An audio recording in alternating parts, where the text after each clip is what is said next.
Un an après sa prise de fonction, Maître Dina Sampil dresse le bilan de l'agence judiciaire de l'État.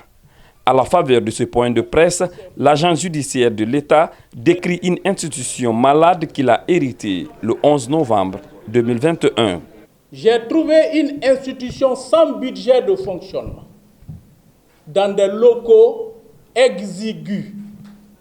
avec des moyens de travail dérisoires.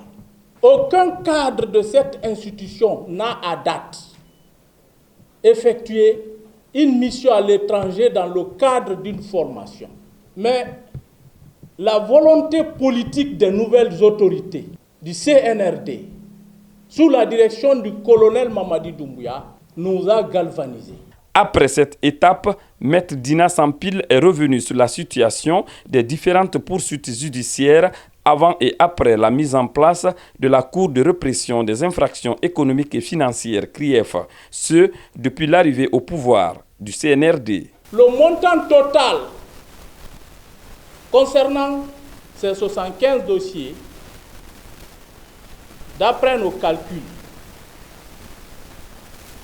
c'est que l'État poursuit à titre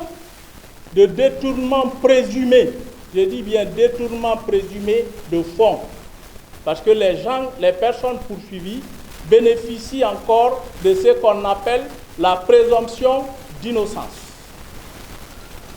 Donc, les dossiers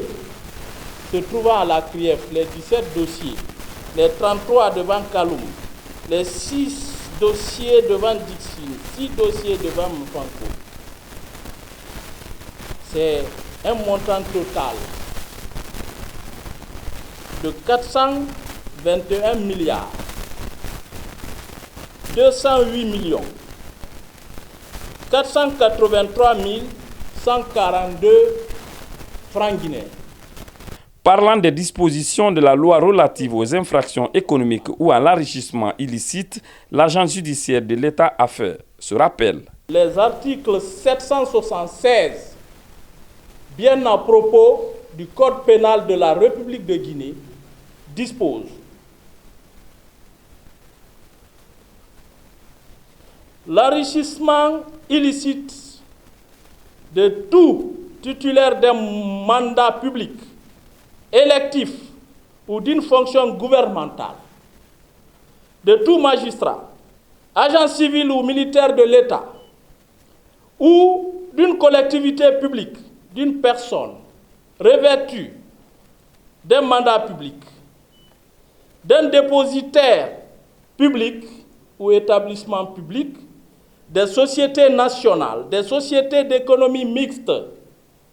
soumises de plein droit au contrôle de l'État, des personnes morales de droit privé bénéficiant du concours financier de la puissance publique, entendez par là l'État, des ordres professionnels, des organismes privés chargés de l'exécution d'un service public, des associations ou fondations reconnues d'utilité publique, est puni d'un emprisonnement de 3 à 10 ans et d'une amende au moins égale au montant de l'enrichissement ou de l'une de ces deux peines seulement et pouvant être portée au double de ce montant. Au cours de ce second oral, après celui accordé aux médias en langue la semaine dernière, Maître Mohamed Dina Sampil a répondu à toutes les questions posées par les médias présents, parmi lesquelles l'affaire dite du ministère des Infrastructures et des Transports, celle de la poursuite des compatriotes libanais aux États-Unis ou le dossier contre Cabinet Silla, Bill Gates.